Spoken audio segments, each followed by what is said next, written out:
Hi, Gene Monterastelli here, the editor of tappingqa.com. The video that you are about to watch is a conversation that was a part of this year's 24 Hours of Tapping.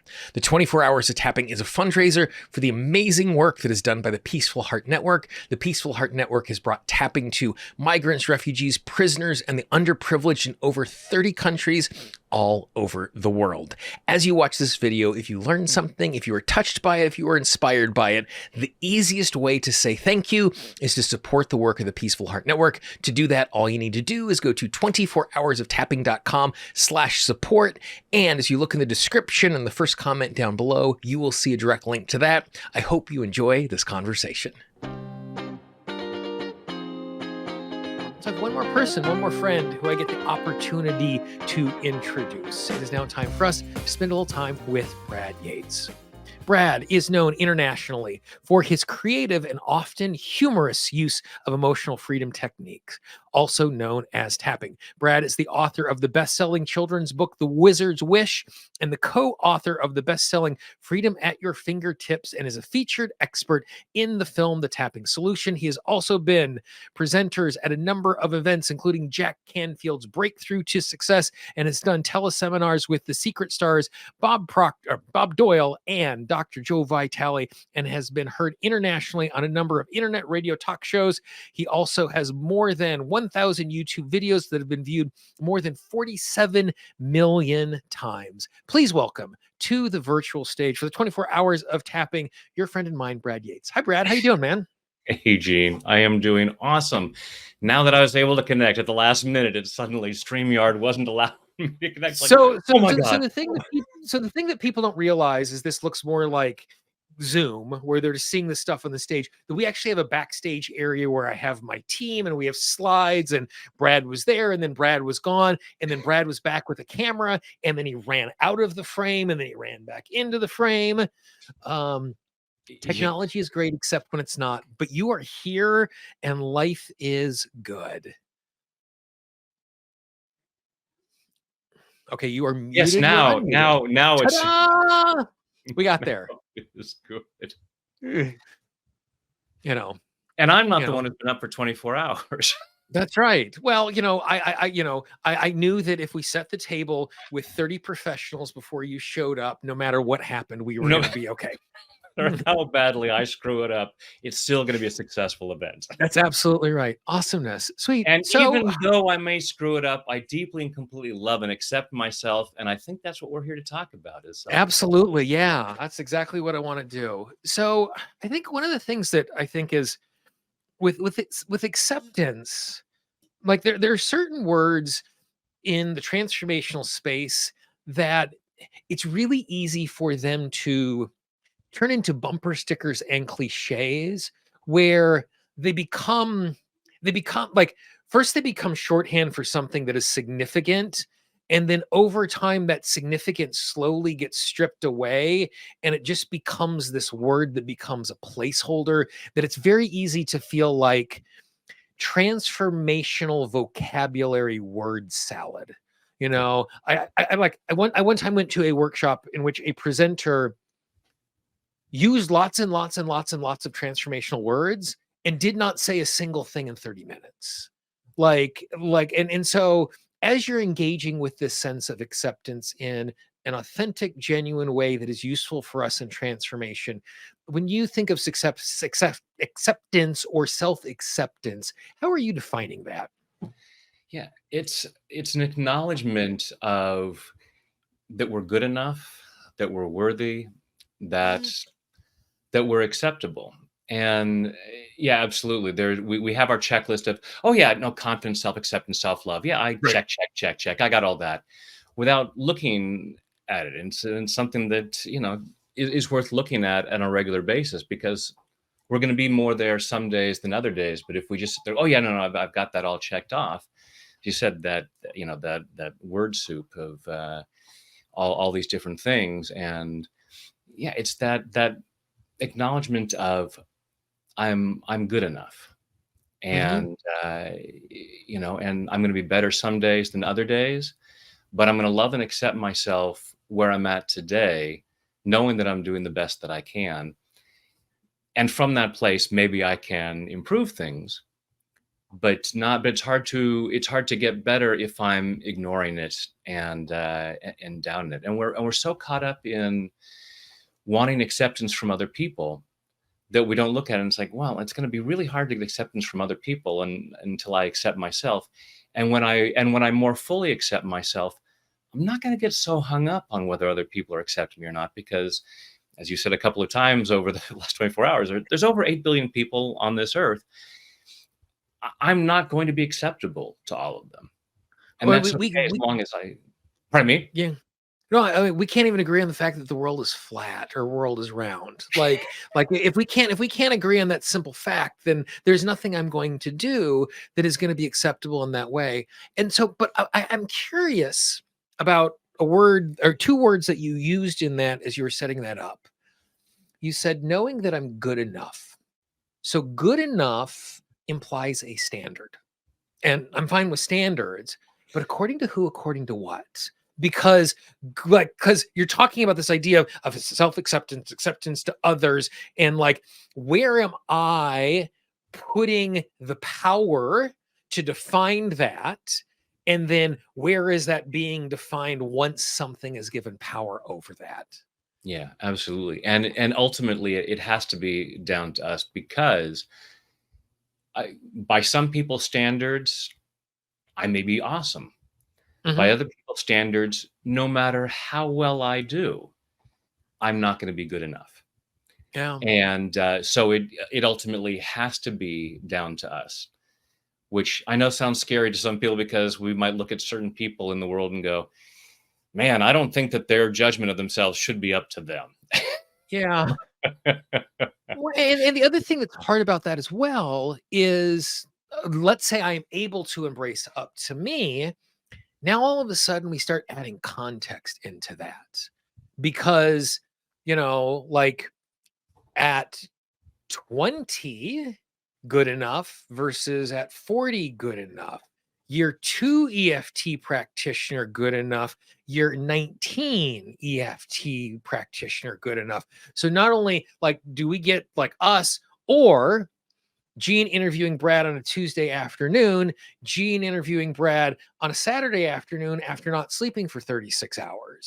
Like good enough, like I think might involve not only us making that decision, but like bringing context into it, which all of a sudden complicates us. We're adding huge amounts of nuance when we start thinking in that way. Yeah, absolutely. And, Don Miguel Ruiz in The Four Agreements talks about doing your best. He says your best is going to be different at different times. As you said, Mhm. your best on a Tuesday after a good night's sleep is going to be different, even though you're doing awesome. Can we get That's a a big great, round of applause for Mr. Gene Monterastelli? I yeah, mean, that big, yeah. and I've been That's a great. watching, you know, a I was watching many hours ago and watching just great, and Elaine as well, and the rest of your team.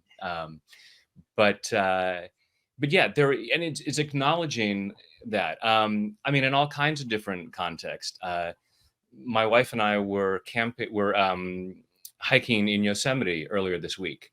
And in our early 60s, there are times where we get to a certain hike and it's like, that's Great. good enough now. Yeah. you know? Um, so we want to be compassionate with ourselves in that context, and Mhm. recognizing, okay, today this is going to be good enough. That may, 2 days ago, earlier in the day, where I'm at right now might not have been good enough at that time. It might have been below Yeah. what I'm capable of.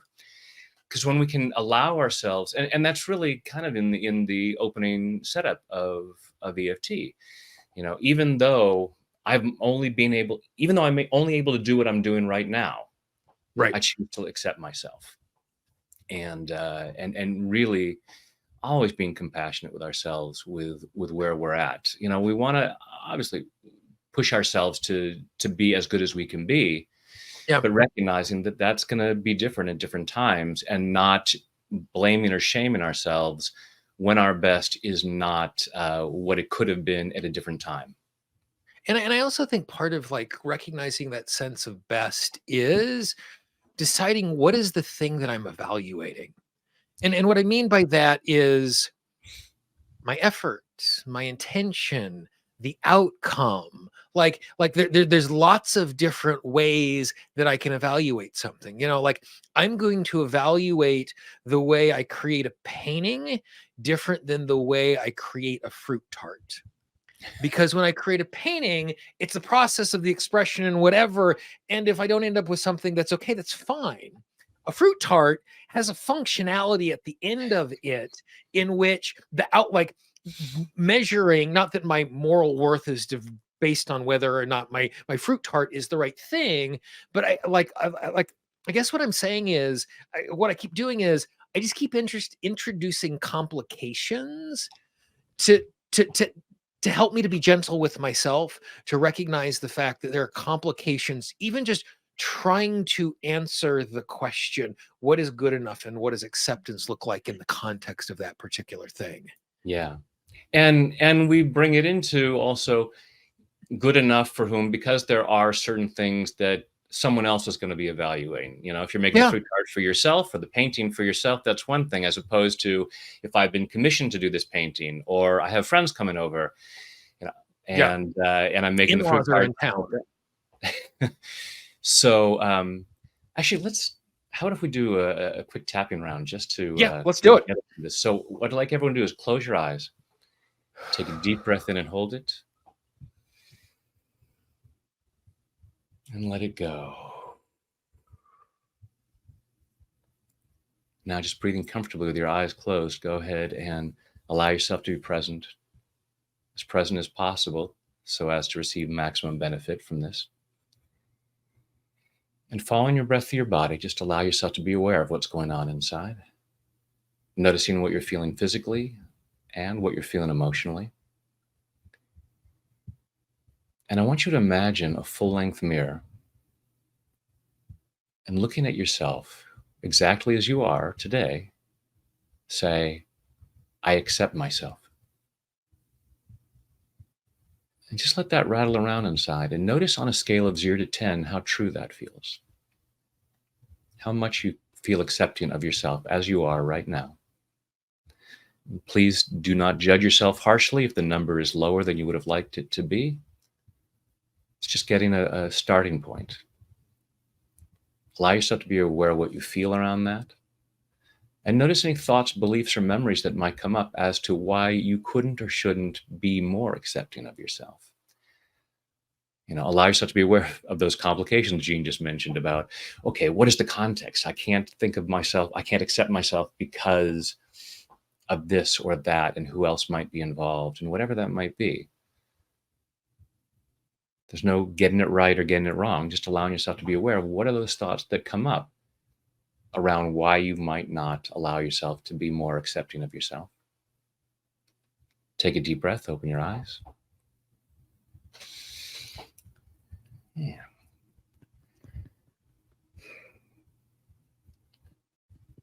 Even though I might not accept myself fully, Even though I might not accept myself fully, I choose to love and accept myself anyway. I choose to love and accept myself anyway. Even though I might not accept myself fully, Even though I might not accept myself fully, I choose to love and honor myself anyway. I choose to love and honor myself anyway.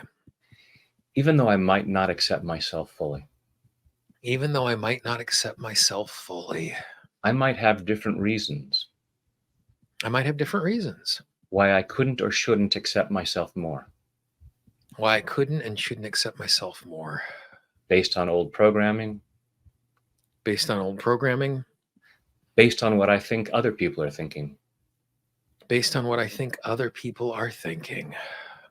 and even though I may be limiting my self-acceptance, And even though I may be limiting my self-acceptance, I choose to deeply and completely I choose to deeply and completely love, honor, and accept myself, love, honor, and accept myself. and maybe anyone else who might be involved in this, And maybe anybody else who might be involved in this, because I choose to be that free. because I choose to be that free. All right, so eyebrow. All these reasons why I can't accept myself more, All these reasons that I can't accept myself more, all these reasons for limiting my self acceptance, All these reasons for limiting my self acceptance.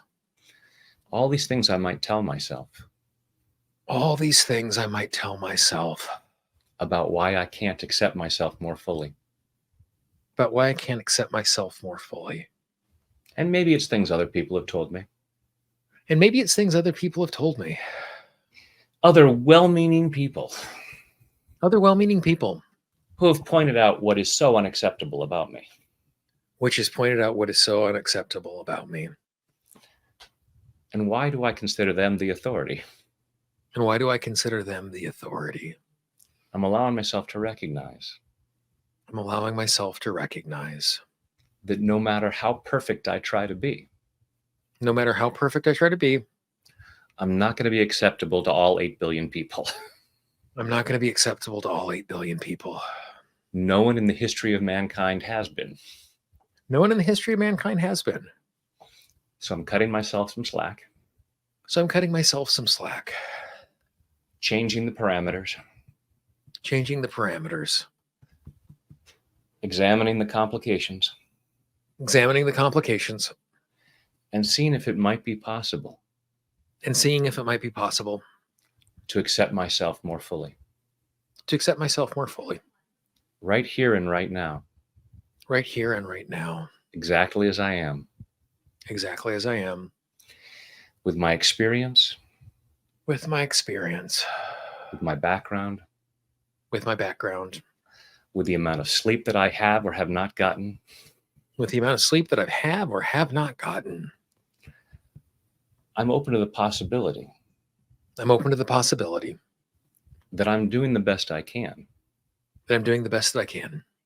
It might not be all that I wish for, It might not be all that I wish for, but if I could do better right now, but if I could do better right now, I would do better. I would do better. So what stops me from doing better? So it stops me from doing better. And there may be things that I can adjust. And there may be things that I can adjust. And there may be things over which I have little control. And there may be things in which I have little control.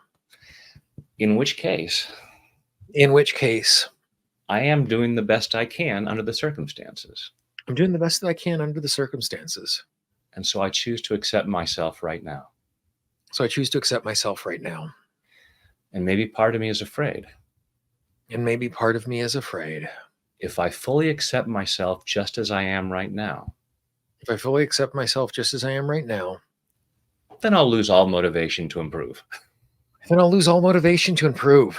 If I'm good enough like this, If I'm good enough like this, why bother trying to change anything? why bother trying to change anything? And I'm clearing that fear. And I'm clearing that fear, Clearing that at a cellular level clearing that at a cellular level, and from every fiber of my being, and from every fiber of my being. because it's not how it works. Because that's not how it works. The more I love and accept myself, The more I love and accept myself, the more I want things to be better for me. the more I want things to be better for me. And it gives me more space And it gives me more space to see what might be in the way. to see what might be in the way. The less I accept myself, The less I accept myself, the harder it is to see what I might be able to change. the harder it is for me to see what I might be able to change. So I'm giving myself permission So I'm giving myself permission to accept myself right now. to accept myself right now. I'm perfectly imperfect, I'm perfectly imperfect. as the ladies from Harp said, As the ladies from Harp said, and I accept myself being perfectly imperfect. and I accept myself being perfectly imperfect. And that gives me room for improvement. And that gives me room for improvement. I'm allowing myself to accept myself more fully And I'm allowing myself to accept myself more fully in body, mind, and spirit. in body, mind, and spirit. And take a deep breath.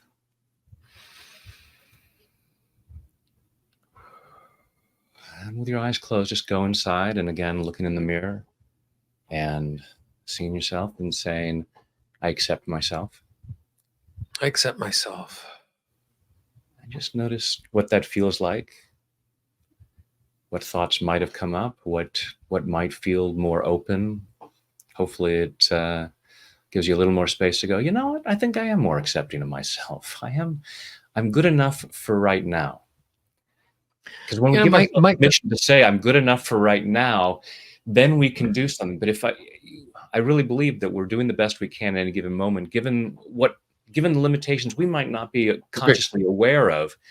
And Yeah. so if I insist that I'm not being good enough, then I really get stuck. And it's so hard to then find, okay, what could make a difference now? The way I like to think about that is I'm doing the best that I can based on the information I have and the resource state that I'm in, Absolutely. which which then means my work is how can I be more well informed and how can I transform my resource state? And so if I'm constantly judging myself off of the information I have and the resource state that I'm in, and I also recognize my work is to transform those things, like the physical sensation I have as we do this is like a world-class tennis player. That there is a lightness on their feet, but at the same time you get this sense of like it's a coiled spring. Like when action needs to happen, it's like I can go to do that thing, but it's not bouncing all over the place. It's not the old Bjorn Borg like going like this on the baseline, but it's this place where there's like this suppleness and there's this naturalness. And when it comes time to call on energy to do something proactive or do something reactive, I'm in the position to be able to do both of those things. Yeah. Yeah. And it comes from, you know, practice and years, and knowing that, the resources and the information that I have now, and the skills and my sense of the court, if I'm a tennis player, whatever Right. that might be, is always going to improve. So if my self-acceptance is based on comparing myself to who I should be Yeah. 5 years down the road, 10 years down the road, when I've had Yeah. more time, it's like, obviously, I wanna be learning more. I wanna be knowing more. You were talking about that earlier when we were texting several hours ago, and I was on a Yeah. watch. It's like, yeah, always just like, wow, what else can I learn from these other great speakers? But if I say I'm not acceptable as I am right now, because I'm not as good as the person that I'll be, uh, after these 24 hours of tapping, or in 2 years, then there's a sense of heaviness and a sense of I'm not good enough yet. And it's always going to be that way, because, even 10 years from now, when I have more information and more experience and more resources, yeah, but 10 years later, I'm going to be better. And so I'm still not good enough. And that's a heaviness. And so it's being able to say, so self-acceptance is getting past the idea that self-acceptance means resignation of, Yeah. and that's often the thing with the word acceptance, that we think That's right. acceptance means Yeah. I'm resignation. gonna I guess I gotta accept this. Like that Yeah. that becomes the attitude. And the other thing, like as you're talking about, like I'm judging myself who I could be in the future, we can do that as a double-edged sword because I then judge my past self based on the person and the information I have right now. Yeah. Well, of course I should have known blah blah blah blah blah blah. Well, no, of course I should not have known that. Like I always think about like the example I try and put in my head is I can remember learning how to drive. I can remember being in the minivan. I can remember being in the hatchback, both of them sticks, with my father and my mother. If you take the 12-year-old version of me and you put them behind the wheel of a car, he has no fear because I can't forget knowing how to drive. And so all of this new information I have about the world, about myself, about how things work, when I'm looking at my past self, it's so hard to see him honestly, see him for what he actually knew, see him for the context that he was actually in. And so I'm unacceptable because look at the way that I failed. Yeah. Or, like you're just saying, I'm unacceptable because I'm not the 6 years down the road version of Gene. Boy, isn't it fun being human. I can get myself coming and going in that particular way. Yeah. I mean, if we were to watch video of us as babies crawling on the floor, we wouldn't go, why was I not walking? At Right. 4 months, I should have been walking. I Come on. know. We're much more compassionate in terms of that. Um, an image I often give folks is you can think of something, some mistake that you made in your life. If we were to open your brain and look at all of the neural pathways and all the Yeah. experiences leading up to that moment, you would get to that moment and go, I Oh, yeah. totally see why I did that. At that Absolutely. Yeah. moment, that was the only door. Right now, I can look at it and go, "Oh my god, it was the worst choice possible." But at that moment, it felt like the only choice or the best choice given those circumstances. Yeah. And so when we can have that level of self-acceptance, and it's not a matter of forgiving ourselves and going, "Yes, it was the right choice." Like, no, I can look back and say, "No, I would definitely choose something different now." Absolutely. Yeah. But I can accept that who I was at that time, as a 4-month-old, I could not walk. As a 24-year-old, I could Yeah. not have, s made a different choice in that particular circumstance, Yeah. whatever it might be. And now, as I can let go of that heaviness, and obviously tapping helps us Yep. have that space to be forgiving and compassionate with ourselves and go, okay, now I have the ability to look at why couldn't I have made a better choice? Yeah. And is it something I can do? At 24, I might have had, or whatever age, there might have been something else I could have done to be able to make a different choice. At 4 months old, there was nothing I could have done to be able That's to right. walk at that time. And Yeah. so we were able to see where are those places where I can do better, but in a place of self-acceptance, then I have much more space to do that and really make improvements. And it's it's and I like we were talking like we're looking backwards because I am not one of those people who goes, I wouldn't change anything about my life because I'd be different. Like I can accept and take responsibility for the choices I made in the past. And I can also go, yeah, I don't want to have chosen to consciously hurt that person. Yeah, if I could do it again, I'd want to not consciously choose to half-ass that particular thing, which caused this thing not to work out. Like, like I can accept who I am. I can take responsibility for that.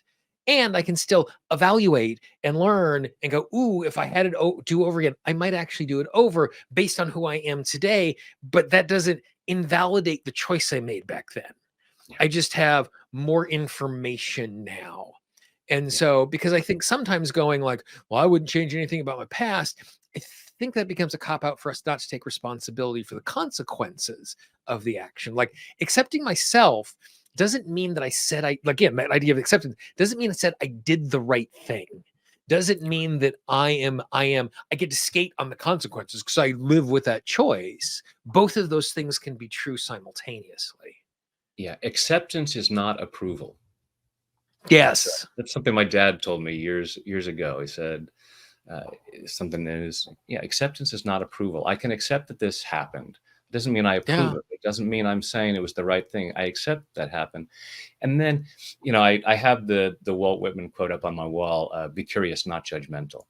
Yeah. So when we look at the things that we've done, when we say, what are the reasons why I can't accept myself? Well, I did that really stupid thing. I, hurt this person. I didn't do everything. I half-assed it on that project, whatever. And to get curious rather than judging ourselves, because it's very easy to judge. We fall into it. We may be trained to judge more than we're trained to do anything else. Yeah. And but it's a dead end. It just gets us stuck in heaviness. So when we can, using tapping to move through that judgment and get curious and go, okay, so rather than just I was bad for doing that thing, why did I do that thing? Why was that the best thing I Yeah. could do at that time? What was going on in my head? What's going on in my circumstances? And now, how do I shift that?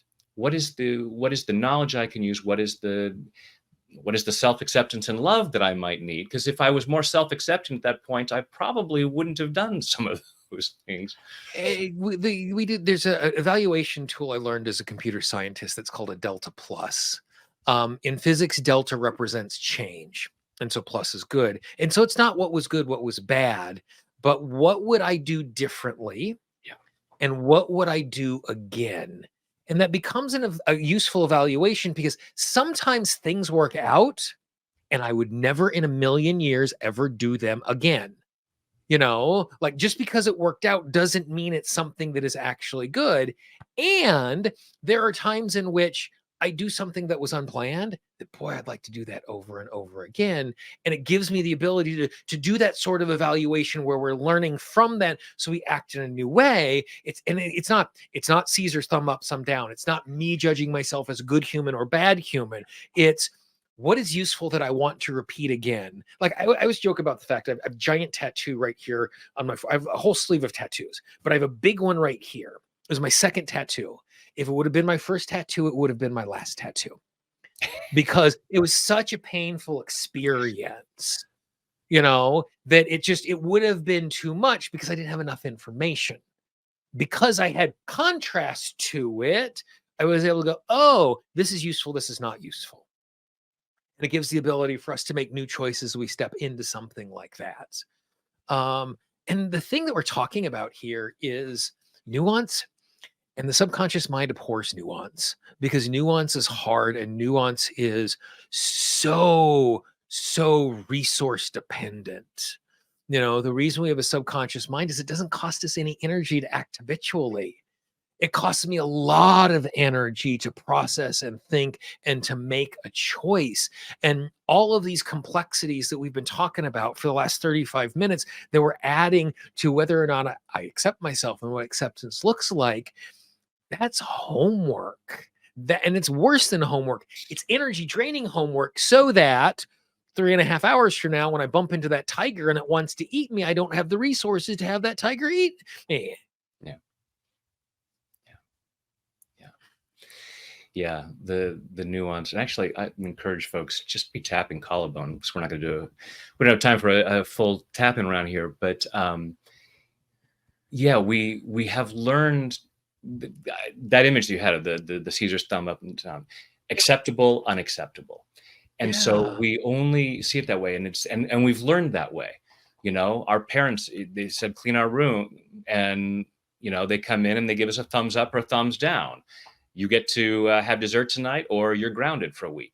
Yep. And so we only so often see it in terms of acceptable or unacceptable, and instead of more or less ideal.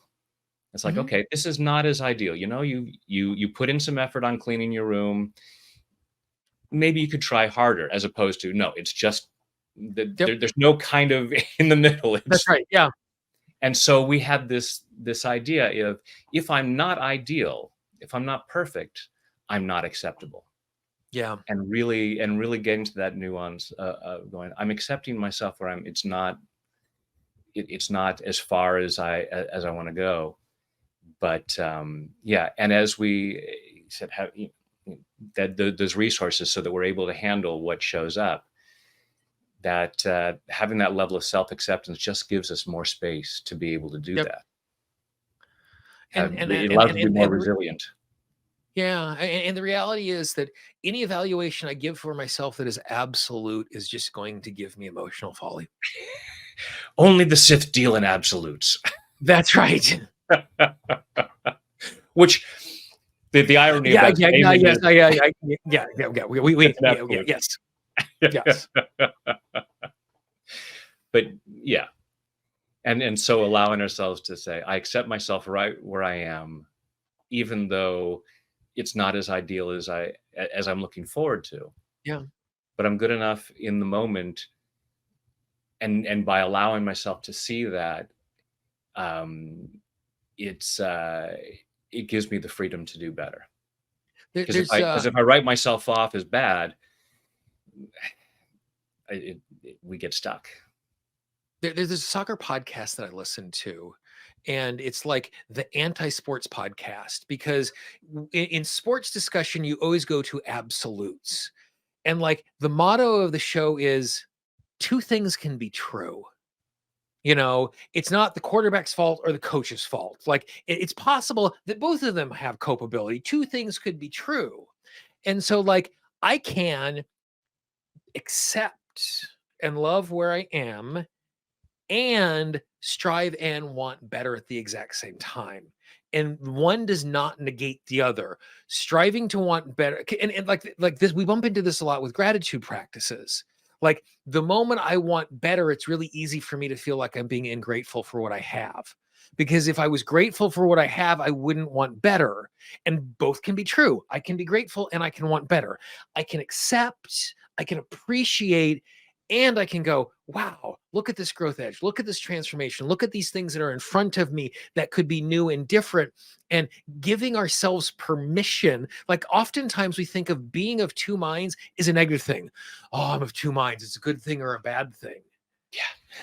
In some cases, being of two minds is awesome. I can appreciate this and I want better. That's being of two minds, but it's doing it in a way that is a benefit to me. It is a health to me. It's something that makes it easier for me to be on that growth edge and still be in the moment in a really awesome way. Yeah. Yeah. Absolutely. Awesomeness. Well, sweet. Well, we've been at this for 23 hours and 59 minutes and 19 seconds. Brad, as always, thank you very much thank you for hanging out so much as you did over the course of the 24 hours. It was a delight to see you in the chat box. It was a delight to text with you personally as we navigated through all of this.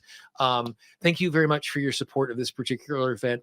Thank you for once again willing to be our hammer, knowing that you are going to be stuck with the loopiest version of me in this particular endeavor.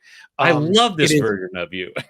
It is. Well, It's a sign of respect and trust for you and that I take I it am as willing to. such. I'm willing to show up this particularly broken, knowing that if I collapsed into a little puddle here, you would be able to tie this up in a gentle way.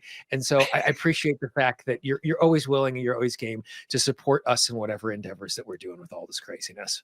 Well, you're up to such great work, and for anyone watching, if you haven't supported the Peaceful Heart Network, please, whatever you can do, what they're doing is so amazing. Um, I've had the pleasure of meeting Gunilla and Ulf, and so appreciate the work they're doing. Dr. Carey and the great work she's doing with the Heart program, just so inspiring. And then what you do throughout the year. There's a number of events that you do, but this in particular.